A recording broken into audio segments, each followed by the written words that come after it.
So for the past several weeks, I've been posting videos of myself playing Leo Brouwer's Estudios Sencillos, or Simple Studies. This is a set of study pieces, or etudes, for solo classical guitar. I've mainly been sharing them for educational purposes to provide some insight into the kinds of technical considerations that come with playing classical guitar and how many of things cross over into any style of guitar playing. Brouwer published these studies in sets of 5, each set being a step up in difficulty from the previous. They each have their own area of focus, but a handful of them focus on some of the same things. In his 4th set, studies 16 through 20, 16, 17, and 18 all focus on ornamentation. This back-to-back-to-back focus on one thing sort of comes out of nowhere, and since you'll be hearing me play ornamentation studies so much in a short span of time, I figured I'd make a video on the subject. An ornament, sometimes called an embellishment, is a melodic device that doesn't necessarily serve any purpose in carrying a melody forward. It's only meant to decorate individual notes in a melody. If you leave them out completely, the melody stands on its own just fine. Over the course of Western music history, ornaments have been handled in different ways. In the Baroque period, they would be indicated by a variety of symbols over primary melody notes to which they are applied. A trill is when you quickly alternate the indicated note with the note a scale tone above it. This might just be a quick twiddle,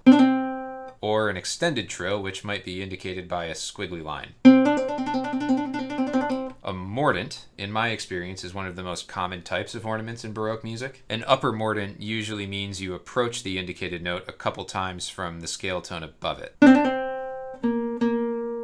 A lower mordent usually means you start on the indicated note and quickly go a scale tone below and back. Lower mordents look like upper mordents with a vertical line through them.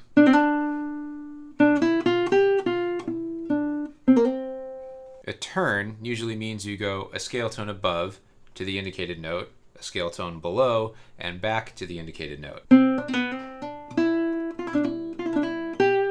If you remember my video from a few weeks ago on enclosure, that's essentially what this symbol indicates.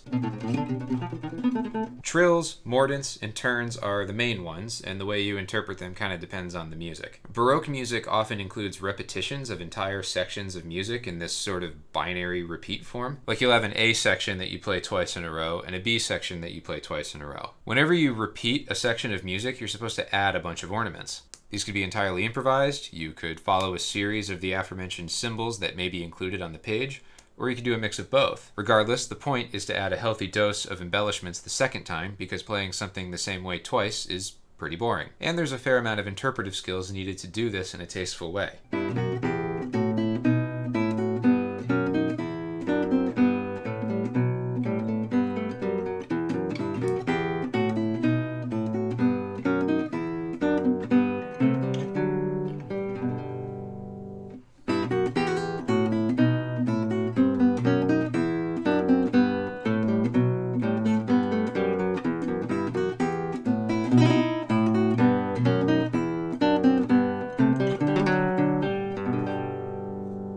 An interesting thing about these Brouwer studies is that he doesn't use any of these symbols. Instead, he writes out literally what he wants you to play, note for note. This removes the interpretive aspect. He's just telling you what to play. But the cool thing is that in study number 16, he indicates basically what he's going for like this. The actual measures look like this. So still, if I leave out the ornaments and just play the main notes on this bottom staff,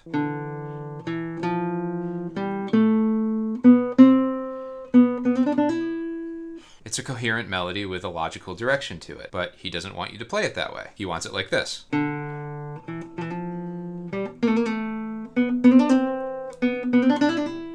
This whole literal versus interpreted thing is part of an ongoing debate in the world of composed music. How much room for interpretation does a performer have? At what point is the performer going against the composer or songwriter's intentions? Whose feelings are getting hurt? Personally, I think it depends on the type of music you're playing. Like, tossing blues licks at the end of a classical tune, to me, is kind of in poor taste. To me, that comes off as humorous. But embellishing the crap out of the main melody in a jazz standard is totally cool. Music and the arts are a dangerous mix of ego, ideas of what is correct, and personal taste. Those things don't really mix. And yet, we're still here, we're still making music. We haven't broken anything beyond repair. Anyway, on ornamentation, this is a musical device you probably use without even thinking about it. Literally, every time you play a solo, you're dropping these devices in there. I will never suggest that you start thinking about them when you're improvising in the moment, but background awareness of these things and what sorts of musical effects they have is invaluable. That's really what you're going for when you're learning about any concept of music theory. It helps to strengthen your overall awareness of what you're doing and attach clearer meaning to the things you're already used to hearing. And why wouldn't you want to do that? Anyway, that's all for now.